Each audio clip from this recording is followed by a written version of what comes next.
Ya, Sapril tidak menyangka bahwa Karin tega terhadap dirinya.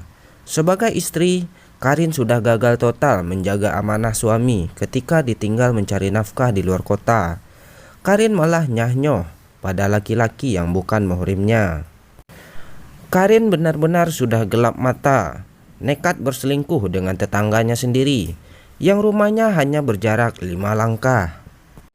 Ya, awalnya mereka hanya bertegur sapa, lalu merambah saling tukar nomor HP dan kirim kabar lewat WhatsApp.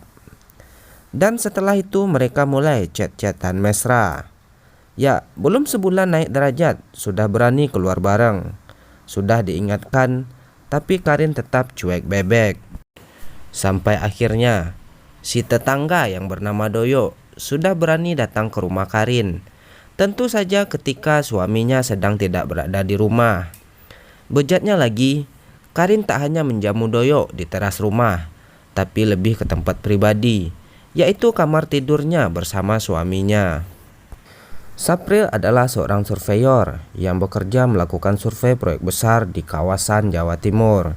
Ia sering dapat tugas keluar kota.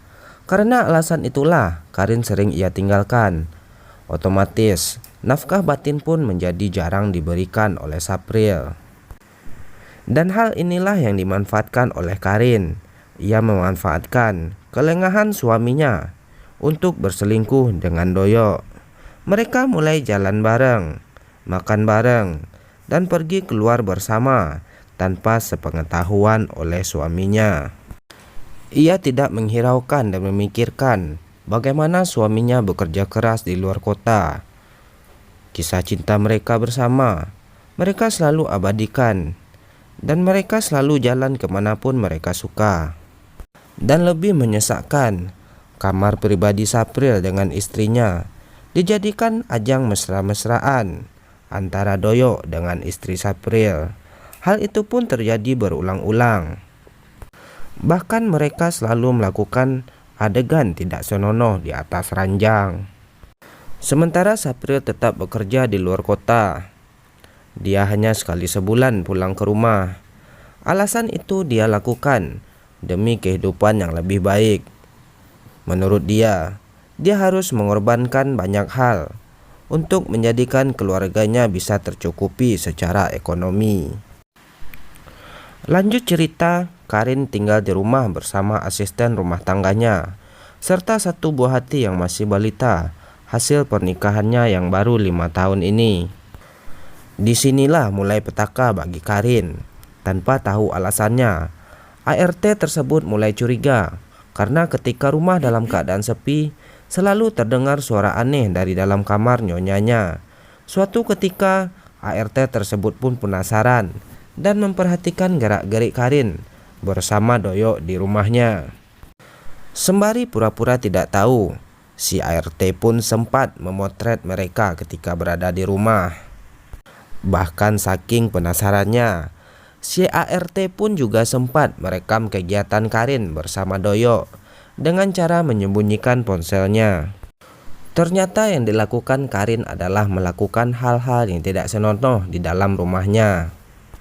Mereka sering masuk ke dalam kamar dan melakukan aktivitas goyang ranjang.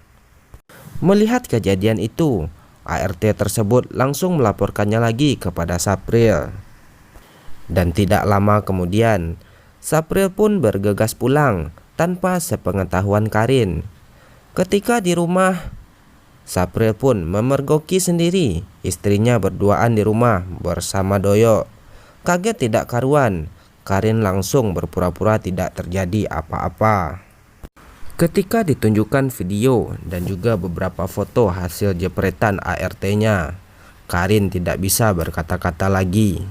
Dan akibat hal itu, Sapril pun menggugat cerai mama muda tersebut. Sontak Karin langsung menangis. Dia menyesal dan berjanji tidak akan mengulangi perbuatannya lagi. Dia mengaku khilaf dan dibujuk rayu oleh tetangganya tersebut.